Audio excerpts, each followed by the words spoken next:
It's week 2 of the 2025 City Business Festival here on 97.3 City FM and ChannelOne TV. It's a week we are going heavy on agriculture. Welcome, this is another edition of our Honors series. I am Ni Latte. Today we are looking at the issue of financing your agribusiness. How do you get the right form of financing for your agribusiness venture or idea? And how do you also contribute meaningfully to food production and the larger economy? We've got the answers to all these questions right here on the Honors series. Don't go away. The Honors series and the City Business Festival 2025 is proudly brought to you by 97.3 City FM and ChannelOne TV. We are sponsored by Absa Bank Ghana Limited, MTN Ghana Limited, and Zondatech. Today, our guest helping with the discussion is William Neti. He's head of agribusiness at Absa Bank Ghana. William, thank you for joining us. Good to see you this year again. Good to see you, and thank you for having me. How are you doing? I'm very well, thank you. I see. And how is the industry treating you? It's been on and off, but it's very fine. I see. Last year you were right here, right? Yes, with us I was. on the City Business Festival, talking about something similar. Exactly. I see. So are you able to provide an assessment between last year and now? How are things in the industry? Have things improved? Are there changes, or they are pretty much the same? In fact, is there hope for the agri sector at all? There's always hope. We just can't lose hope in this country. The agri space is faced with a number of challenges which we mentioned, but we can't focus always on challenges.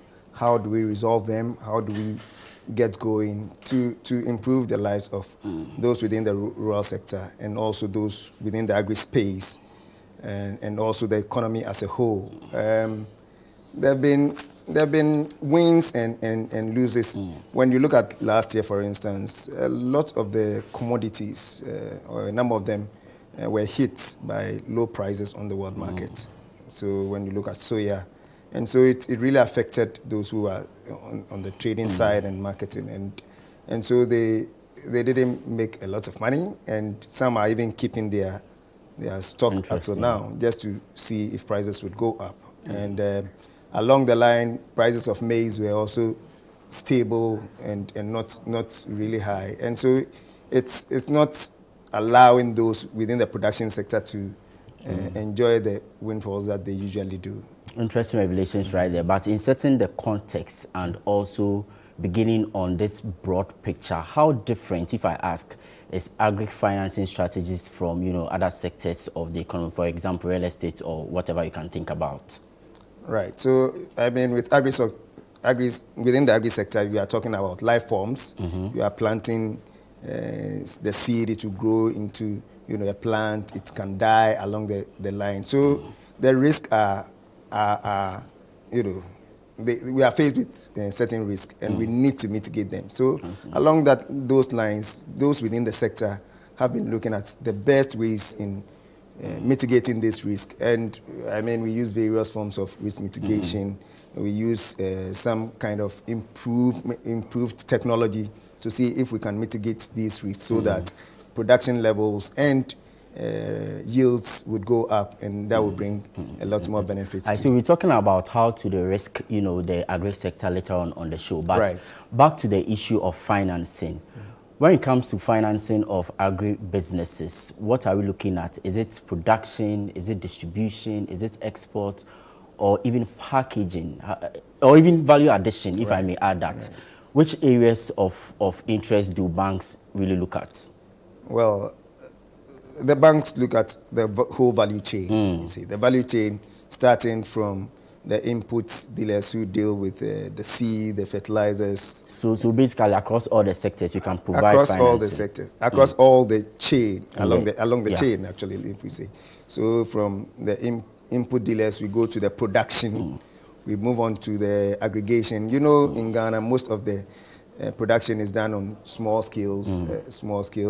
A lot of farmers doing small volumes. So it requires that people put it together before it's moved on to the next, which is maybe the export or the value addition point. So along the chain, financing institutions look at all that. Also are those supporting agencies that look at transportation, packaging, and all the others to make the value chain work properly. You had mentioned that smallholder farmers are the core of agri-business in the country. Yeah. But do banks give them the kind of support that they need, or it's all about the medium and large scale agri-business enterprises? It cannot be, because you not find many of them. So it's also for you to reach out to these smallholder farmers. And for us at ABSA Bank, we want to see people's stories change. Okay, we talk about your story matters. Yeah. And so we are looking at how we can reach out to these smallholder farmers. In any case, we are not everywhere in the country, and so we find various means of reaching out, and we use various financial institutions or input dealers or value chain actors closer to these farmers, and that really helps to reach out to them. I see. And so do you also look at all the production lines, let's say livestock, crops? Can you explain that, or there are no-go areas for agri financing, or everything can be put in the box? Well, because you had mentioned that there are risks sometimes. Yes. So what are the areas that you do not venture at all?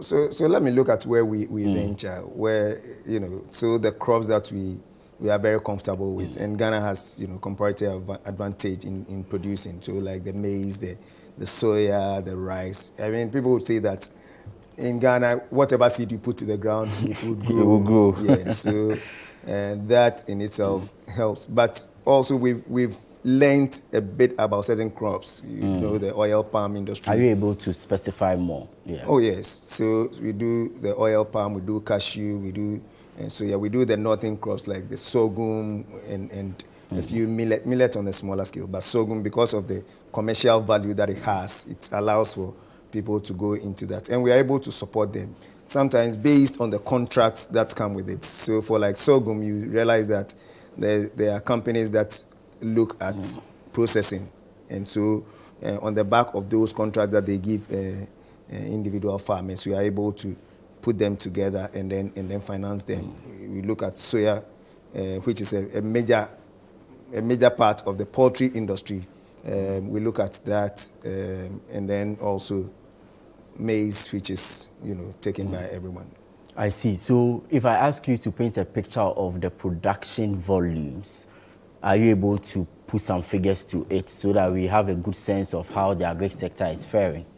Well, I mean, the production generally is not on the very high in Ghana. Why so? We say that for maize, for instance, we are almost like self-sufficient. But there are times that the volumes, last year, for instance, there was a drought period, a dry spell. So production went low. We had to import some maize to beef up what we have. And so the numbers keep fluctuating, and it's difficult to know exactly where to pin it. Okay. We do, soya, it's also resilient to drought sometimes, but when it's hit by an issue like the drought, it can affect. But what about livestock, for example?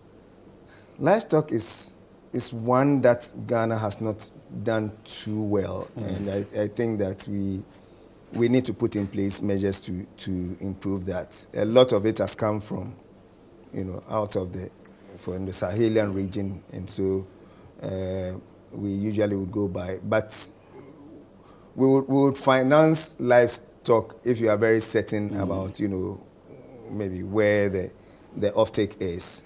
Poultry, poultry is a very simple one to do, guinea fowl. But when it comes to the small, the goat, sheep, we don't do too well with that. I don't know what we can attribute that to, but we've not done too well. Interesting. So in terms of practicalizing this whole foundation that you've laid, what do you look out for when it comes to agri entrepreneurship? If somebody walks up to you as a financial institution that, look, I have this idea, I have this venture, but I'm not having the financial muscle to carry out with that particular farming activity or production activity, One, what do you look out for, and what kind of support do you give these, enterprises who come to you? All right. We look at who is behind the business. So I'll put it in two forms. Whether the person is already doing the business. So if it's the person is already doing the business, who is behind it? What is the knowledge skill? Okay. Has he done it before? And how long has he done it? What has been the turnout of what he has done? We'll look at yields over the years. We'll look at where they are getting their seed, whether there's a water source. And all these help us to form an idea of whether the person is able to produce and to get the yields that are required. And that would also inform how much they get. And what they get can be in two forms. You can get a working capital to continue what you are doing, or you can get a capex that will allow you to do some expenditure and do some investments that would move you to the next level. If the person is a startup, then that's where we do the guidance as to how to go about it. There's the need. In fact, when you are going into agriculture, the most important thing to look out for is the marketing. The marketing is critical, because at the end of the day, when you've got your produce, where do you sell? Who is buying? The produce that you have, is it meeting the market? And if not, then you may be put your money at risk. So we want to look at that. We want to see whether you have the resources in terms of you have sited a land whether there's water, so all these factors come into play for us to make a determination of whether to support you. But generally, when you come with an idea like that, we want to help you to go through on a smaller scale and build it up, unless there's investment coming from somewhere to start it. So it's not just about giving you the money, go and use it for whatever I want to use it for, and later come and account for it. Yes. I see. So you try to build them up, yes, gradually, training for them to. We do have some trainings that ABSA has a collaboration with Mastercard Foundation that allows us to offer training. So we bring some of these people together. We do on-field visits and then do some trainings just for the people to get an understanding, a deeper understanding of the business they are going into, and then we get the benefits. So do you also consider eligibility criteria like, for example, it's a woman-led, enterprise. Right. It's an enterprise that is in the northern part of the country or southern part of the country. What are the risks thereof? Right. It's a new company. Is it getting support from any other area or financial institution? Do you look at all these areas? All these things come into play. They are very important. I mean, for the relationship that we have, and which I've mentioned, we focus on women and youth. Okay, over the past 5 years, we've given out money to the tune of about 130 million to these, just the women and youth sectors. That we want to build that area, because you are very certain that for women, once they take a facility, they do very well to pay. And then the youth are also becoming very aggressive, very, they look into things more deeply and want to, if they are going to agriculture, they want to do it the right way. And so we focus on that. We look at the north as well, because of the vast lands available there and the level of production. But you also note that there are risks associated with those areas because of the dry spells. So you take that into consideration and make sure that the funding is made available at the right time for them to be able to produce. I see. This is still the honor series of the 2025 City Business Festival. We are talking to William Neti. He is head of Agri-Business at ABSA Bank Ghana Limited. We are looking at the issue or subject matter of financing your agri-business. He's laid a foundation for us, telling us about the dynamics when it comes to agricultural financing. We are not done. We are taking a breather. When we come back, you hear him talk about risk. We look at how to de-risk the sector, and also look at how you can get that financing option right if you really want to take your agribusiness enterprise to the next level. I am Neil Atilate. Do stay with us. You're welcome back. This is still the honor series of the 2025 City Business Festival. It's week 2 talking about agriculture.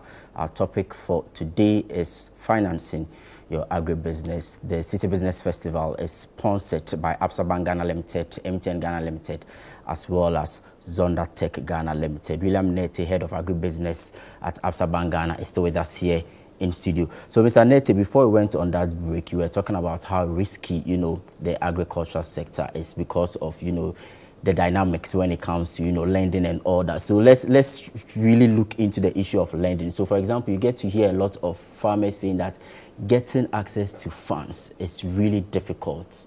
Why is that the case? All right. So let me make a statement that agri, from what we have seen in our books, is not as risky as it's made to look like. We have not seen the defaults that others have mentioned because of the way it's also been done. Having a better understanding of the sector and then meeting the needs of the players at the right time. There are risks, like you mentioned, but we can't just focus on that alone. We see how best we can, work with all these. I see. So my next question to you will be that how do we find innovative ways of, unlocking a lot more of capital into the agricultural sector? Okay. For example, are there financing models that we are looking at? Are there innovative ways that we can, institute to ensure that there is a lot more of funds into the agri sector? Right. So as I mentioned, because a lot of our farmers and dealers are in smaller, production, we tend to put them together and then get, a lead for them that would, front and then be able to reach out to them. We also use financial institutions that are closer to them just to make sure that these financing can be targeted at these farmers. The major problem with financing agriculture also is the interest rates that I was just about coming to that they would complain about, and we get into partnerships. We look at, like I mentioned earlier, guarantees that would help us to mitigate the risk and then be able to lend. If we are to lend to agribusinesses at the interest rates that are in the market, we would tend to. Are you able to talk about the issue of repayment challenges, for example? Are there challenges of that nature, and how do you deal with them? Largely, like I mentioned, we've not seen too many of those, and they may arise, like I mentioned earlier, based on the issues that arise on the market. Because once you produce, you have to sell to get back your money to pay the loan. Some of the instances have been a reduction on the world market price, a reduction of prices generally. We've seen the CD become stronger, and so those who are exporting and expecting, certain amount would not come. And so we work with clients every time, and we are monitoring the situation. We get to them, make sure that we understand where they are going, and if there's the need for some restructuring, there's the need for some adjustment to allow them a bit of time. The bank also is able to do that. Working closely with the agribusiness actors in these times is critical, and that helps us to reduce our losses. And it's good you've mentioned the areas that banks look at when it comes to lending, but what about the person approaching you? What things might that person get right in order to get the financing he or she is looking for? I know documentation will be one of the major issues. It is the it's the number one. It's the number one issue, and we've always had challenges. And and agribusinesses, once they hit them the road, they are getting onto their farms. Their concentration is on what they are doing out there, and so we don't tend to get the documentation as required. But that is where we also put in some trainings and measures to ensure that these can be reduced. Working with them in fact, for us, we have even business advisors that we can call on to even support some of these agribusinesses in putting their books together. And that helps a lot. Also, the farmers or the agribusinesses would require some knowledge of the business they are doing, would require knowledge of marketing. And all these things are important. In fact, if you don't have the skill, you can buy it. You can get an agri-business person, you can get a marketing person, you can get a finance person to support the business. And all these would come in to help make the business, more appealing to the financial institutions. Do you know some interesting fact when it comes to lending from, financial institutions? A lot of people say that banks are very aggressive. They will say all the good things, but when it comes to repayment and you are facing challenges, they will not let you have your way. Why should anyone consider a financial institution as the best option when it comes to lending? You should be sharing the good news with them. That the environment is very friendly. Yeah, it is friendly, and we also don't shy away to say that there are other forms of raising capital. It's not only the financial institution. So you can go into equity, sharing the business with someone who brings in some funds. You can you can look for grants and other things.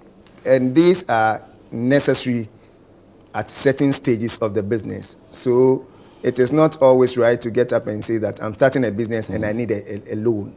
And so you run to a financial institution, put pressure, and then maybe you get a loan, and then it becomes a problem for you. So there are other means of getting the business started until it gets to a point where it is stabilizing. The financial institution would be interested in your business for it to grow, because when it grows, the financial institutions get bigger.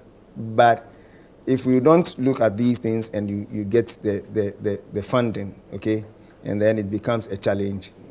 The financial institution is a good place to come when you are getting to, certain stage, a growth stage, where you need some working capital. Let's inject. You've looked at your numbers. You realize that, if I'm able to produce at this level, at this price, and sell it, able to produce and sell it at this price, I should be able to make enough margins to pay the loan and then to get something on the back of that. And that is where we are happy and willing to support the business. On that happy note and willingness to support the business, share with us any success story, any business that came to you for support that was able to turn around its fortunes in the agricultural sector. There are a lot. We have a lot. We have a lot, and we see, your story matters. So. Indeed. We've seen businesses that we started with them from when they came to us. We were giving them 200,000. Wow! And that's a few years ago. Let's say 4 years ago.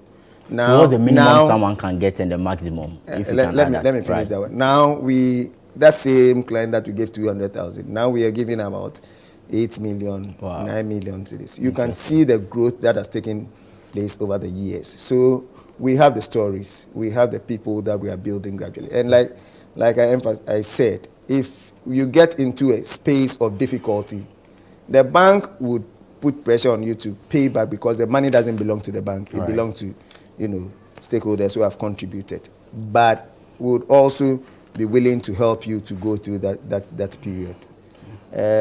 How much we are able to give, under our collaboration, we are able to give as low as 30,000, 50,000, and then, for those bigger businesses, the limit is endless.